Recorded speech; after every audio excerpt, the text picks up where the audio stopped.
नमस्कार, मी संजय भोकरे. आपण पाहताय जनप्रवास लाईव्ह. विधानसभेचे पडघम वाजतायत. आता उमेदवार ही आता महाविकास आघाडी महायुतीतनं आता जाहीर व्हायला लागलेले आहेत. पहिली यादी, आता दुसरी यादी येईल. तर हे सगळं होत असताना महाविकास आघाडी आणि महायुती, आता आज आपण विश्लेषण करतोय ते महायुतीमधले दोन मातब्बर नेते, एक देवेंद्र फडणवीस साहेब आणि एक चंद्रकांत दादा पाटील. मान्यवर चंद्रकांत दादा सुद्धा प्रदेशाध्यक्ष राहिलेले आहेत. देवेंद्र फडणवीस तर काय आता ते देशात सगळीकडे प्रसिद्धी पावलेले व्यक्तिमत्व आहे. 5 वर्ष सलग मुख्यमंत्री पद सांभाळायचं सोपी गोष्ट नाही. वसंतराव नाईकांच्या नंतर तेवढे एकच आहेत, दुसरं नाव घेता येणार नाहीत. फक्त देवेंद्र फडणवीस आहेत हे मान्यच करावं लागेल. बाकीचे लगेच पाय उतार, कोण भूखंडात गेला, कोण सिमेंटात गेला, कोण विद्यापीठात गेला, भ्रष्टाचारात गेला वगैरे वगैरे, त्या एक खोलात आपण न जाता या दोन नेत्यांच्या विषयी नक्की बोलावं लागेल की महाविकास आघाडीचं टार्गेट कुठलं असणार आहे. तर महाविकास आघाडीचं टार्गेट देवेंद्र फडणवीस आणि चंद्रकांत दादा पाटील हे पराभूत झाले पाहिजेत. परंतु ते होणार का? ती शक्य गोष्ट आहे का? देवेंद्र फडणवीसांना पराभूत करण्यासाठी अनिल देशमुख हे त्यांच्या विरोधात महाविकास आघाडीकडनं उभारतील आणि त्यांनी उभारलं पाहिजे अशा बातम्या पसरल्या गेल्या आणि त्यांनी सुद्धा इच्छा प्रगट केलेली होती. मला पक्षानं जर का दिलं तर मी लढू शकतो वगैरे वगैरे, पण ह्या सगळ्या वल्गना ठरल्या आहेत. देवेंद्र फडणवीस हे मातब्बर नेते आहेत. ते आपल्या मतदारसंघामध्ये त्यांनी केलेली कामं ही न विसरता येण्यासारखी आहेत असं तिथला मतदारच म्हणतोय.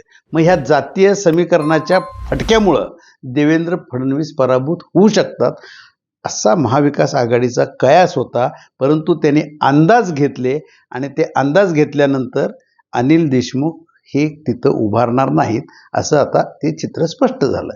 याचा अर्थ देवेंद्र फडणवीस यांना महाविकास आघाडी पराभूत करू शकणार नाही असं आत्ताचं चित्र आहे. ते पराभूत होणार असते तसं त्यांच्या सर्वेतनं, कारण प्रत्येकांची सर्वे एजन्सीज आहे. राष्ट्रवादीची आहे, राष्ट्रवादी अजित पवार गटाची आहे, भारतीय जनता पक्षाचे एकनाथ शिंदे साहेबांचे आहे, सगळ्यांच्या सर्वे एजन्सीज आहेत. आणि त्याच्यात महाविकास आघाडीचं पहिलं टार्गेट नाही, सगळ्यांचं बऱ्यापैकी विरोधकांचं टार्गेट देवेंद्र फडणवीस आहेत.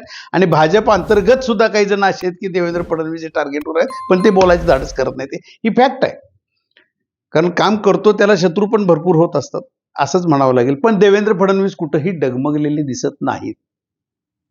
आज त्यांनी सगळ्यांची आव्हानं स्वीकारलेली आहेत. जरांगे पाटील साहेबांना सुद्धा त्यांनी आव्हान दिलेलं आहे. ठीक आहे, तुम्ही आव्हान तुमचंही स्वीकारले, मी ते बरोबर ओबीसी आणि ते गणित मांडले ते असो, पण देवेंद्र फडणवीस महाविकास आघाडी पराभूत करू शकतील का हाच विषय होता. परंतु तशी परिस्थिती आज दिसत नाही.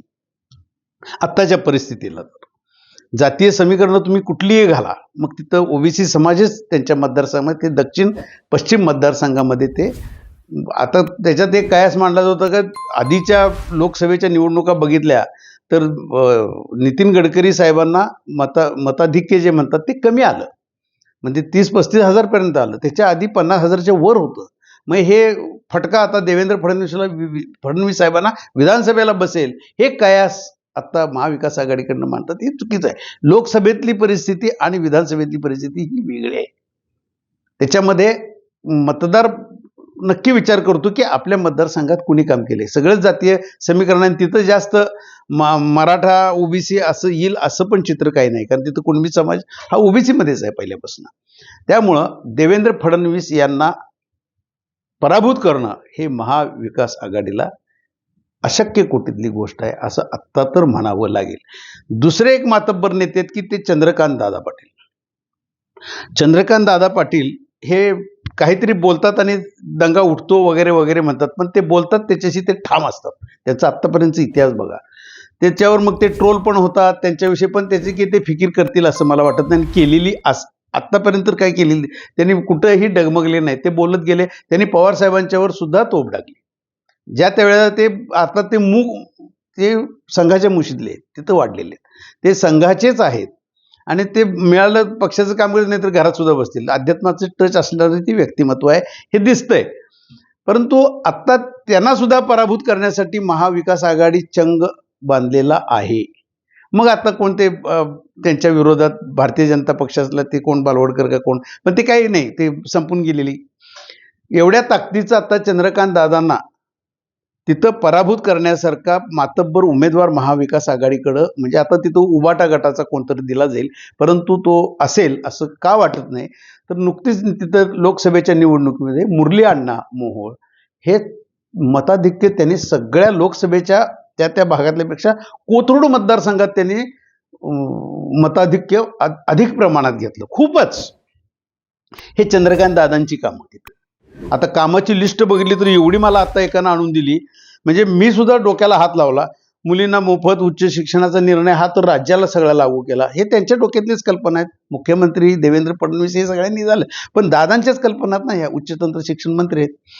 त्याच्यानंतर DP रोडची अतिक्रमणं हलवली, वारकऱ्यांची सेवा, श्रमिक बांधवांना प्रेमाची न्याहारी उपक्रम, विविध सोसायटीमधील नागरिकांचे प्रश्न सोडवणे, कन्या पूजन कार्यक्रम त्यांचा तर तो गाजला, सन्मान स्त्रीचा फार चांगला कार्यक्रम त्यांनी केला. ते कोथरूड मतदारसंघात आज चंद्रकांत दादा म्हणजे आज महाराष्ट्रात काही लीडनं निवडून येणाऱ्या सीटा असतील त्यात ते असतील. तेच मागच्या गतवेळेला ते कोल्हापुरातनं आले, बाहेरचा उमेदवार म्हणून थोडा फटका बसला असेल, पण आत्ता कामं पालकमंत्री राहिलेत पुण्याचे.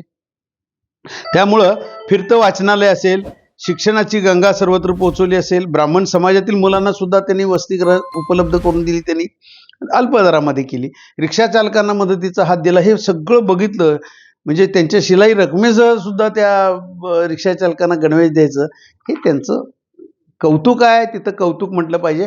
पण ते पराभूत होणार का, ज्या चर्चा आता विश्लेषणात करतो आपण त्याच्यात आत्ता हे तर भारतीय जनता पक्ष आणि महायुतीतले दोन हे मातब्बर नेते पाडायसाठी महाविकास आघाडी प्रयत्न करेल, पण त्याच्यात ते नक्की अपयशी येतील त्यांना आणि आता ते दिसतंयच, आणि हे चांगल्या मतांनी निवडून येतील. आत्ता अशी परिस्थिती आहे. असं आपण सगळ्याच मान्यवर नेत्यांचं विश्लेषण करणार आहोत. कोण निवडून येणार आणि कोण पराभूत होणार हे आपण हळूहळू स्टेप बाय स्टेप सगळं जाणार आहोत. आज इथंच थांबू, उद्या पुढच्या भागात.